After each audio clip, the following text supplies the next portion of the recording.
Olá, eu sou o Flávio Azevedo. Fazer uma breve análise do jogo de ontem do Coelhão contra o time azul do Barro Preto. Partida terminada em 1-1. O vídeo hoje vai ser breve, pois já deu para perceber minha voz não tá bacana devido ao jogo de ontem também. Mas eu quero ponderar algumas situações importantes na minha visão que aconteceram na partida de ontem. Vi muitas críticas, mas também vi muitos elogios. O lado de lá, teoricamente, investiu, né? No futebol são 11 contra 11 dentro do campo. Pelo investimento deles, teoricamente, eles tinham a obrigação de vencer, mesmo não jogando em seus domínios. Mas isso não serve de desculpa, pois o gramado do nosso estádio dá uma situação de igualdade para as duas equipes. Aquela de melhor qualidade poderá aproveitar isso. Eles jogaram fora e tal, a torcida estava dividida, entendeu? Meio a meio, 6.000, tinha 3.000 lá e 3.000 cá. Ou seja, essa parte não alterou, beleza? Mas o elogio que a gente precisa começar a fazer é pela escalação inicial. O treinador, o William Batista, optou por uma equipe jovem. Uma equipe jovem, pois a característica do time é de velocidade, é toque de bola e de pouca posse de bola, porém com eficiência. Essa é a característica dessa equipe, tão diferente do ano passado. A equipe que tinha 50, 60% de posse de bola, mas sem produzir. Ficava tocando bola para trás, para lateral, para o goleiro, sem produzir. Chamava o adversário para o nosso campo e muitas das vezes, por causa de passe errado dos nossos jogadores, criávamos situações de perigo contra a gente, mesmo com a posse de bola conosco. A característica do treinador atual é de ofensividade. Para você ser ofensivo, requer participação de todos.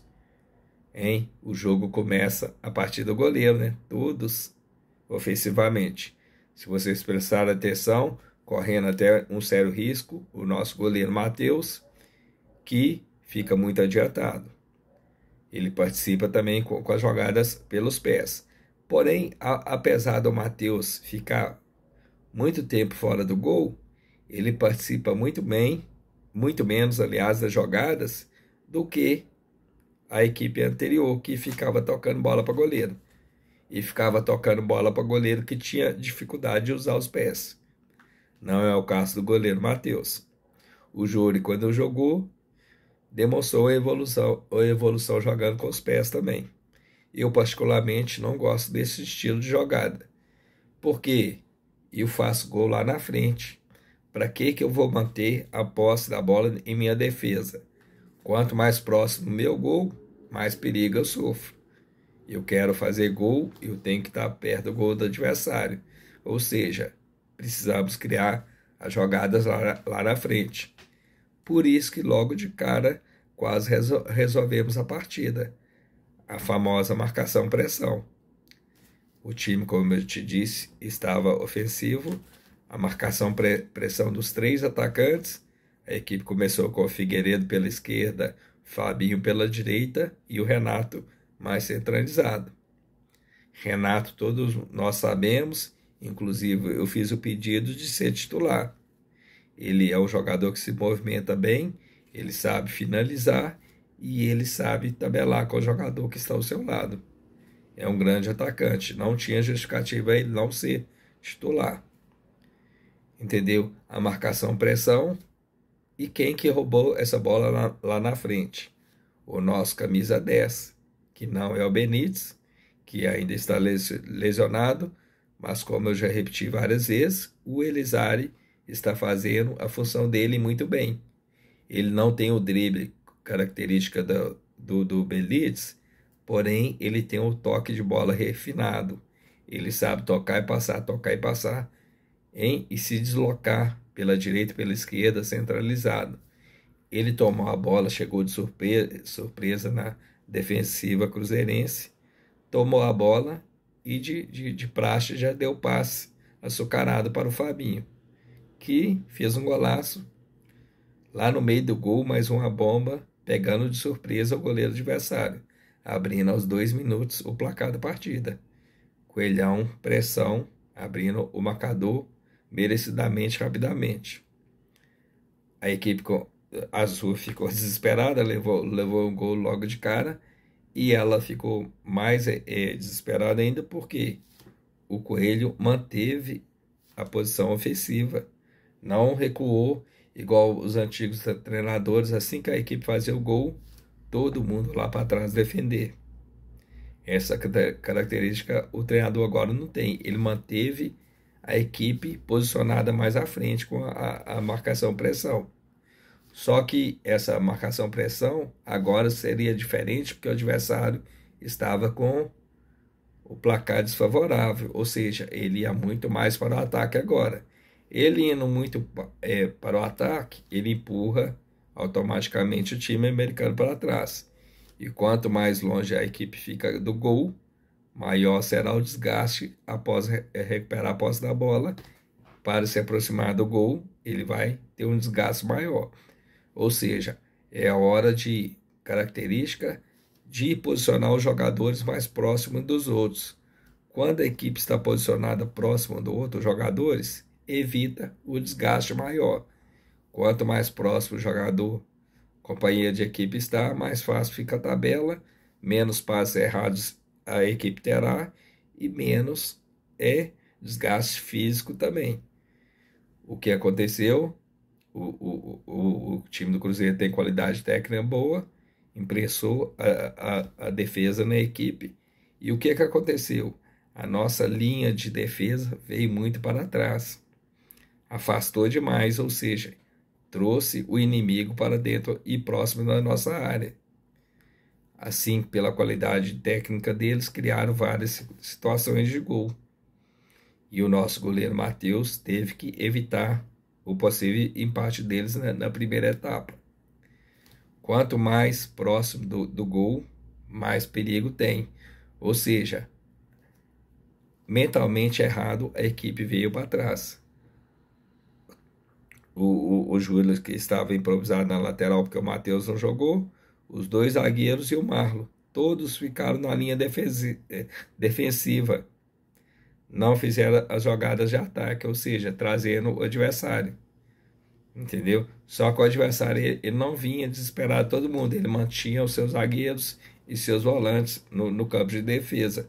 Ou seja, os espaços lá para contra-ataque não estavam tão abertos, né?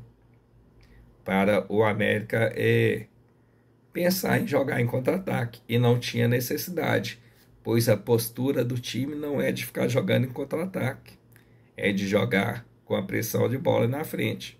Ou seja, erradamente nos posicionamos muito atrás da linha da bola após levar o gol. Entendeu? Passamos algum aperto no primeiro tempo, criamos o gol, fizemos o gol muito rápido, mas depois, na primeira etapa, não criamos mais situações de gol. Por quê? Porque o time recuou bastante. Quanto mais o adversário te ataca, mais chance ele cria. Se o goleiro não tivesse numa noite feliz, fatalmente, no começo do jogo, a equipe azul teria virado o jogo. É só olhar o número de finalização deles e o nosso na primeira etapa. Dominamos o jogo? Não, na minha opinião, não dominamos. Fizemos o gol rápido. Dominamos o placar do jogo. Mas a posse de bolas estava muito grande do adversário, que não aproveitou as chances criadas por mérito do nosso defensor, nosso goleiro. Não por acaso parece que ele foi escolhido o melhor em campo. Ele impediu pelo menos 2 ou 3 situações reais de gol do adversário. Beleza? Aí que acontece? Quanto mais você vem para a sua parte defensiva, mais você vai ter que defender. E erradamente a gente está defendendo, fazendo faltas desnecessárias. 2 volantes, 2 zagueiros, 2 laterais jogando defensivamente. Não precisa cometer tanta falta assim, né, gente? marcar, bloquear o adversário, parar de fazer falta boba. E todas as faltas, a gente sabe disso, quase toda falta que a gente faz, os nossos jogadores são advertidos com amarelo. Aí o que que acontece? Por uma falta desnecessária no meio do campo, nossos jogadores estão ficando pendurados muito cedo. E por causa disso, têm sido substituídos porque para não correr o risco de ser expulso. Olha só, a nossa equipe é veloz e nova, hein? A marcação-pressão muito boa característica, porém, marcar pressão e finalização é o que está faltando. A equipe está tendo o domínio do jogo, porém não está finalizando. Não está finalizando a longa distância e as tabelas não têm saído das finalizações. A gente vê espaço para o atacante ou o meio-campo fazer o chute a gol e os jogadores estão optando ao invés de chutar, arriscar o chute, estão tocando para o companheiro fazer o gol. Estamos criando situações boas, mas não estamos aproveitando porque temos finalizado pouco. Quando a gente finalizou, o chute saiu, fez um belo gol. Pode olhar, os atacantes têm finalizado poucos. O Frederico não, eu esqueci o nome dele. O Fabinho não tem finalizado muito. Ah, ele fez o gol. Mas qual outro chute ele deu além do gol? Hein? Os jogadores têm finalizado pouco. O Renato tem finalizado pouco. Ele jogou ontem, finalizou pouco. O próprio Jonatas estão finalizando pouco. Estamos finalizando poucos. Não adianta você fazer marcação-pressão e quando recuperar essa bola, não finalizar. Temos que treinar a finalização. Jogador, atacante, não está lá só para marcar. A principal característica dele tem que saber finalizar. Estamos perto do gol e não estamos finalizando. Muito. Precisamos trabalhar essa parte. E por causa de amarelos bobos no meio de campo não é lugar de você levar cartão amarelo, não. Olha só a distância que está seu gol. Tem 2, 3 marcando. Se o jogador passa por você, a cobertura está atrás. Não tem que ficar fazendo falta por trás, que são passivos de amarelo. Os nossos jogadores estão pendurados porque estão fazendo faltas desnecessárias. A melhor marcação é aproximar do adversário. Fica distante, ele vai dominar a bola, partir para o drible, aí não tem o que fazer. Aí vai ter que fazer a falta. A falta tem que ser evitada com a marcação correta. E nisso, o segundo tempo aconteceu da mesma maneira. A gente veio para trás, para a defesa, fizemos alterações volante por volante, mas abrimos mão do jogo ofensivo na segunda etapa. Passamos o jogo de ataque contra defesa o tempo todo. E os jogadores que o treinador trocou atacante por atacante, ou seja, manteve a equipe ofensiva. Porém, de nada adianta você colocar um atacante, a primeira função dele é ficar marcando lateral. Os jogadores cansam ficando marcando. A marcação-pressão com o atacante lá na frente surtiu efeito no começo do jogo. Mata o jogo fazendo o segundo gol. Entendeu? Mas se a gente optar por ficar lá atrás, dificilmente vamos conseguir fazer o segundo gol. Perdemos essa oportunidade de fazer o segundo gol. E quando criamos as possibilidades de gol, na hora que é para tabelar, para o companheiro melhor colocado, a gente faz a finalização. Finalizações mal feitas. Entendeu? Tivemos um bom posicionamento da equipe, mas não soubemos trabalhar a bola. Entendeu? Ou seja, aí acabou que jogadores que poderiam ter sido decisivos, por não finalizar, tivemos 2 oportunidades de matar o jogo e não conseguimos. Aí o que aconteceu? Se você não faz, tem que marcar. Aí os jogadores, num contra-ataque deles, olha só, a equipe estava ganhando de 1-0. A gente levou um gol praticamente de contra-ataque. O nosso jogador que tinha que marcar o lateral chegou atrasado nele e, por coincidência, esse jogador estava lesionado. Ele tinha sido atendido antes, porque não aguentava mais jogar e não podia ser substituído mais. E o lateral que deveria fazer a cobertura dele, porque ele já não podia ajudar mais, estava lá na frente, marcando o jogador. Para quê? Hein? Se a gente está ganhando o jogo, nós tínhamos 3 zagueiros lá atrás, o lateral subiu para quê? 3 zagueiros, sendo um deles como lateral direito, entendeu? 3 zagueiros e 2 volantes. E aí, a gente levou um gol praticamente no contra-ataque. Uma velocidade rápida, jogada de velocidade pelo lateral, o cruzamento. Nós tínhamos o atacante que não chegou e o lateral. Os dois, nenhum dos dois bloqueou a jogada. O lateral dominou a bola, ajeitou, viu o jogador chegando por trás e finalizou. E se você reparar o gol, o cara cabeceou sem ninguém marcando. Cadê os marcadores? A gente tinha 3 zagueiros, o atacante deles cabeceou sem ninguém. O zagueiro que estava fazendo a função do lateral não marcou ele. Os 2 zagueiros não marcou ele. O volante não marcou esse jogador. Levamos um gol ao fim da partida por falha de marcação. E se a gente optou para ficar mais, dava para perceber que a gente passou dos 30 minutos do segundo tempo para trás, no 5-4-1 praticamente. A gente estava com a linha de 5 jogadores. Aliás, no 4-5-1, a gente estava com a linha de 4 jogadores da defesa, 5 no meio de campo e um apenas no ataque. Mas se você pegar a jogada pelo alto, falha de marcação. A gente tinha muito jogador e nenhum deles marcando direito. Todo mundo olhando para a bola e o adversário se movimentando sem a marcação. Levamos um gol que foi falha coletiva de marcação. Desde o atacante que não marcou o lateral que não fez a cobertura dessa marcação e os zagueiros que não marcaram o atacante que fez o gol de empate. Essas situações a gente precisa consertar. Por quê? Porque teremos a fase final contra essas mesmas equipes. O ponta-direita deles, o Dudu, ele passou o tempo todo forçando o nosso lateral direito. E a cobertura em momento nenhum estava ajudando. O zagueiro, o Ricardo Silva, que teve que fazer a cobertura. Um erro muito grande do Júlio, marcando, trazendo o adversário para dentro da área. Você não pode, o cara tá vindo com a bola dominada, você vai afastando. Uma brecha que você dá, vai abrir o gol, ele vai fazer o gol de longe. A gente não pode fazer esse tipo de marcação vindo para trás, não. Não é assim que marca, não. Você tem que fechar espaço, não abrir espaço.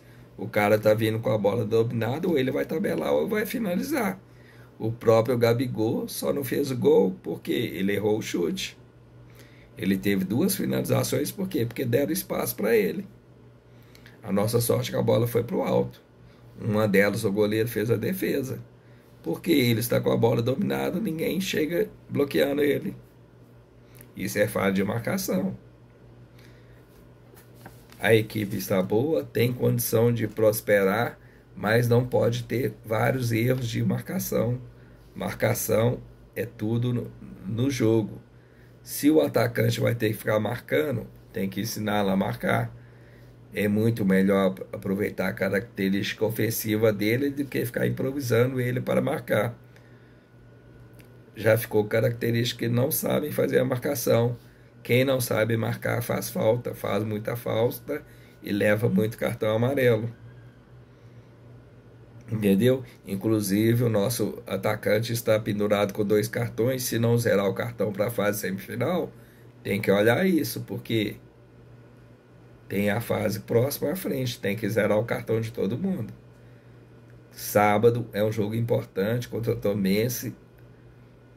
Um empate lá é um bom resultado, porque vai manter a equipe ou com a possibilidade da primeira colocação do grupo, depende do jogo do Atlético, ou então pelo menos manter a segunda campanha. Hein? Aí temos que ficar atento com isso. beleza? Porque a gente tem 2 pontos. A outra equipe que pode lutar pela segunda melhor campanha pode ir a 13 pontos. Se a gente empatar, a gente está com 13 também, mas pelo número de vitória, a gente continua com a melhor campanha. E a gente vai fechar a competição jogando em casa, contra a equipe possivelmente que não vai estar lutando nem para cair nem para subir. Teoricamente, a gente precisa de mais uma vitória. Se a gente vencer o Tombos no sábado, a equipe matematicamente, se eu não me engano, estará classificada. Deixa eu até olhar a tabela aqui agora. Se a vitória já mantém o time automaticamente classificado. Dá uma olhada aqui na tabela aqui.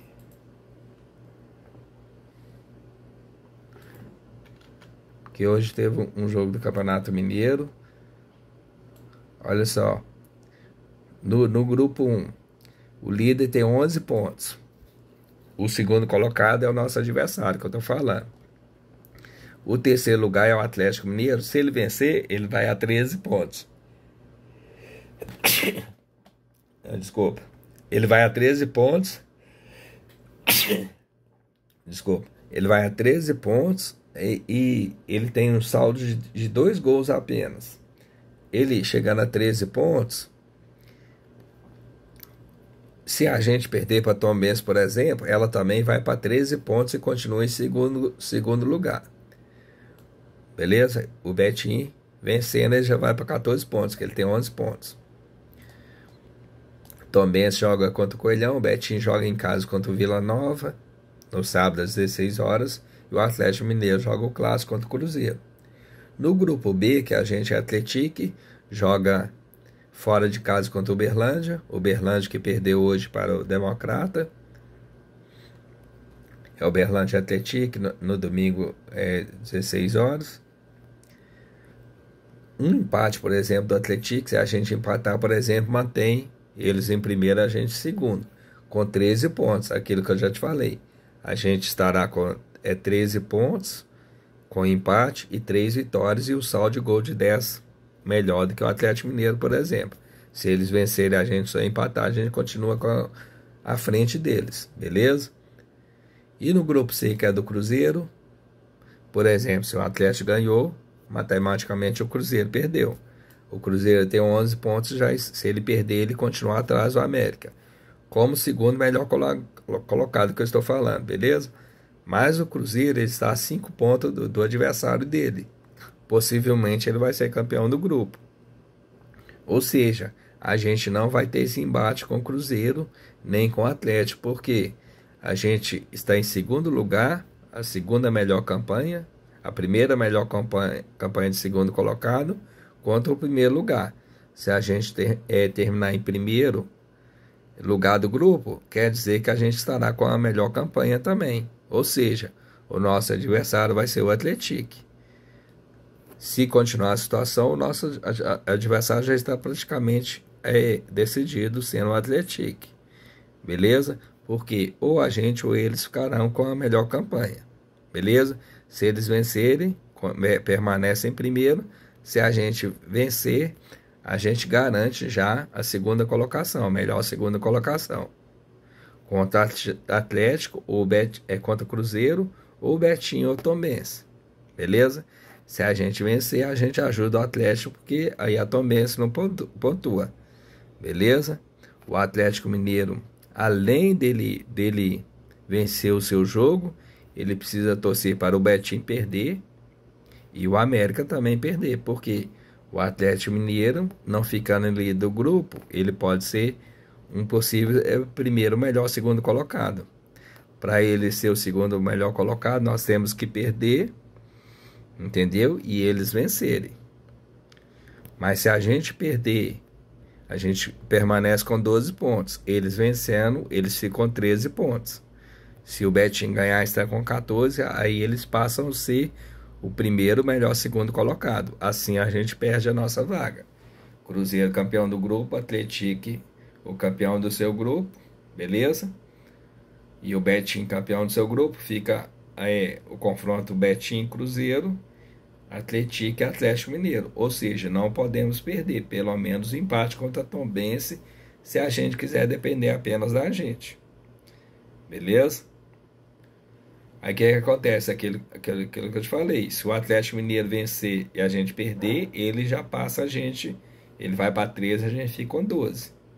Ele que passa a ser o primeiro como a segunda melhor campanha. Beleza? O jogo ficou importante por isso. Se a gente vence, já está automaticamente classificado, pelo menos em primeiro, segundo melhor colocado nas chaves. Beleza? Aí a gente tem que torcer para o Cruzeiro e o Atlético pelo menos empatem. Se eles empatarem, por exemplo, aí o Atlético vai para 11, a gente vencendo já está com 15 pontos, ou seja, matematicamente eles não podem alcançar. E se a gente não vencer, o Atlético Mineiro empatando, uma vitória simples na última rodada garante o América pelo menos como o primeiro ou segundo melhor. Beleza? Ou seja, a classificação para o Coelhão está muito boa, até tendo uma derrota. Entendeu? Aí ficar atento. O Atlético joga em casa, fora de casa no fim de semana contra o Uberlândia e define a sua classificação contra o Betim na última rodada. O Atlético, a gente precisa ficar atento. Se ele vencer, ele é um dos que estará classificado também. Igual a gente, se a gente vencer, no mínimo, o segundo melhor, primeiro colocado, a gente já garante. É a mesma coisa para o Atlético. Se ele vencer, ele vai a 15 pontos, ele já vai estar matematicamente classificado. Beleza? Precisamos ficar atento, vencer e na última rodada deixar quem não jogou ainda, dar minutagem para todo mundo, dar amarelo para ficar suspenso na última rodada, quem está pendurado, entendeu? Parece que o nosso atacante está pendurado, né? Eu esqueço o nome do danado lá.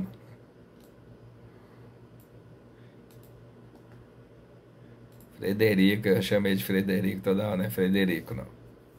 Figueiredo. O Figueiredo tem 2 cartões. Tem que ver qual jogador também que está pendurado com 2. Conheça o Aí já, se for para ficar suspenso, vai ficar suspenso na última rodada. Aí tem que ficar atento se a gente perder. Eficiência total. Elementos se ajustam em perfeita harmonia e até os layouts mais sofisticados se adaptam para a inteligência artificial responsiva. A propaganda do vídeo que eu abri aqui do Jogo da América, beleza? Aí a gente tem que ficar atento. Se vencer o jogo, prestar atenção em jogador suspenso com 3 cartões, beleza? E tem que ver no regulamento se os cartões são zerados ou não para a próxima fase. Se não for, prestar atenção nisso. Beleza? E eu preferia semifinal. Segundo jogo fora de casa. Eu prefiro jogar o primeiro jogo em casa, porque aí a semifinal provavelmente o jogo será domingo e quarta-feira. Se a gente ficar como segundo melhor colocado, a gente vai fazer o primeiro jogo em casa. Aí provavelmente será no domingo, fim de semana, é dia melhor para ir assistir jogo do que dia de semana, 7 horas, 6 horas, entendeu? Como não tem critério de desempate, melhor campanha, mas, na minha opinião, jogar o primeiro em casa já resolve a situação. Se a gente fizer o placar favorável em casa, já pode estudar o jogo de volta. Volta pensando numa possível vantagem, beleza? Aí ficar atento, estudar isso, prestar atenção nos adversários. A gente que vai abrir a rodada praticamente tem um jogo 4 horas, depois é o nosso 4h30. E os nossos adversários, a maioria, já vão saber do nosso resultado de sábado para saber o que preciso fazer, beleza? De repente, sábado vencendo, matematicamente classificado. Lembrando que a equipe adversária tem chance de se classificar ainda, beleza? Tomando até a vaga nossa, de primeiro, melhor, segundo colocado. Precisamos ter atenção naquilo que eu falei. É um confronto direto. Um empate fora de casa não será ruim nessa partida, beleza? Vitória define tudo, mas o empate também não é para se jogar fora, beleza? Eu sou Flávio Azevedo. Inscreva-se no canal e dê seu like lá no YouTube, beleza?